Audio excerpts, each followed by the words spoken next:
الرباط مدينة الأنوار، عاصمة الريادة والحضارة والتاريخ، قطب حضاري ورافعة للتنمية، تحولت إلى مدينة تضج حيوية وبهاء ونماء، وتسير على خطى العواصم العالمية من خلال برنامج تنمية الرباط الذي أطلق عليه جلالة الملك حفظه الله مدينة الأنوار، عاصمة المغرب الثقافية.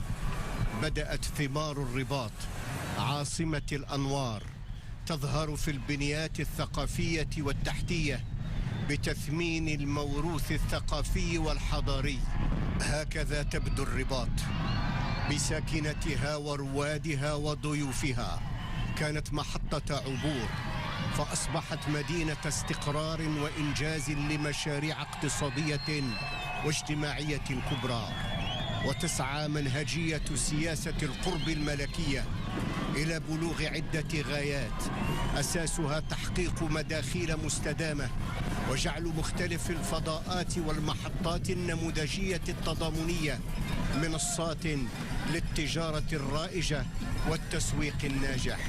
التقدم والتنمية عاملان أساسيان في مسيرة الإصلاح، ولأجل ذلك يقوي جلالة الملك حفظه الله حركية التطوير والتحديث، ويقوي جلالته دوائر النهضة والتقدم، وهو جهد ملكي سام نقابله بالوفاء، تعبيرا خالصا مخلصا لجلالة الملك، نقابله بالولاء والطاعة والانخراط الدائم، نقابله بالشكر لله على ما من علينا من خيرات، وبالعرفان لجلالة الملك الذي يواصل مسيراته المباركة ويعمق ولوج الوطن بكل ربوعه في مراحل جد متقدمة من النماء على المستويين الاقتصادي والاجتماعي.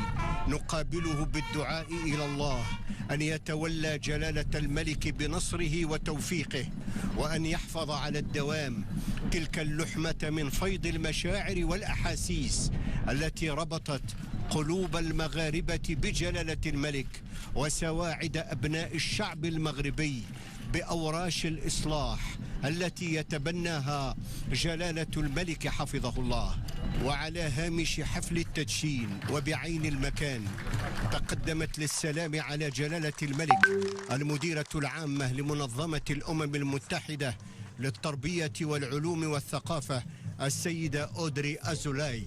وبهذه المناسبة أجرى جلالة الملك مباحثات مع السيدة أزولاي همت صون وحماية التراث غير المادي.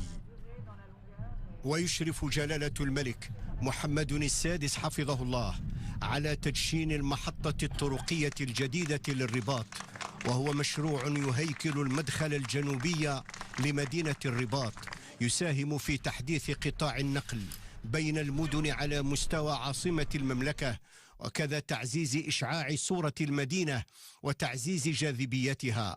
تتوفر المحطة الطرقية الجديدة للرباط على 46 رصيفا لحافلات نقل المسافرين، وموقفا لركن الحافلات لمدة طويلة 22 مكانا في مقابل 38 رصيفا بالمحطة الطرقية القديمة القامرة. وبإمكان المحطة الطرقية الجديدة التي تتوفر أيضا على موقف خارجي للسيارات وسيارات الأجرة ومنطقة للإنزال والتوقف المؤقت، فضلا عن فضاءات للإطعام ومحلات تجارية بإمكانها استقبال أزيد من 10,000 مسافر يوميا في مقابل 6,000 مسافر بالنسبة للمحطة القديمة. كما تحتضن مركزا تجاريا يضم 40 محلا تجاريا، فيما لم تتوفر محطة القامرة سوى على 15 محلا.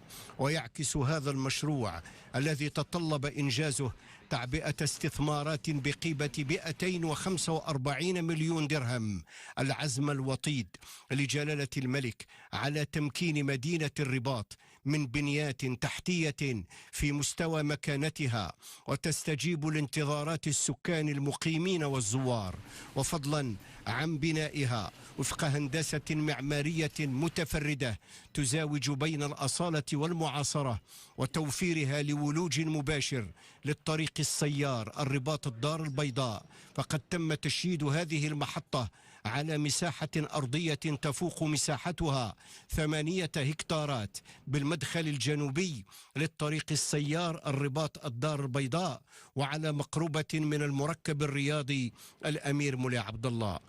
وتستجيب المحطة الطرقية لضوابط معمارية حديثة تتيح تثمين الفضاءات الداخلية من أجل تدبير سلس لحركة المسافرين وتعزيز جاذبية المحيط الخارجي وضمان مقومات الأمن والسلامة وجودة الخدمات. وتعتبر المحطة الطرقية الجديدة للرباط بنية لوجستيكية من الجيل الجديد، حيث تعتمد في تسييرها على نظام معلوماتي متكامل للتدبير يمكن من تحسين ظروف استقبال وإرشاد المسافرين وضمان إدارة مثلى لعمليات نقل المسافرين واللوجستيك، بالإضافة إلى تسهيل عمليات اقتناء تذاكر السفر، وبالإضافة إلى ضمانه لربح أكبر للوقت. يساعد هذا النظام في معرفة أوقات انطلاق ووصول الحافلات ومسارها، مما يسهل عملية البحث عن الرحلات وتفادي الوسطاء ومكافحة كل زيادة غير مشروعة في أسعار التذاكر، وذلك من أجل النهوض بقطاع النقل الطرقي للمسافرين الذي يمكن من ربط مختلف مدن المملكة ويضمن فرص شغل مهمة.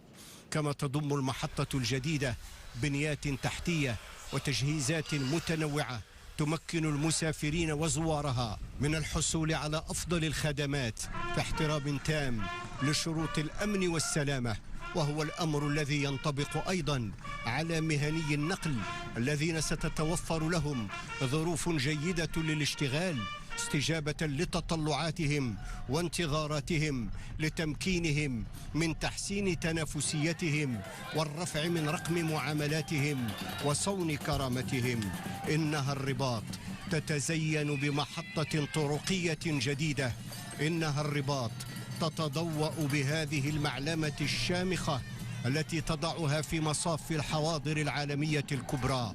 الرباط التي أصبحت تتوفر بفضل العزم الوطيد لجلالة الملك حفظه الله على بنيات تحتية في مستوى مكانتها ودورها المستجيب لانتظارات السكان المقيمين والزوار.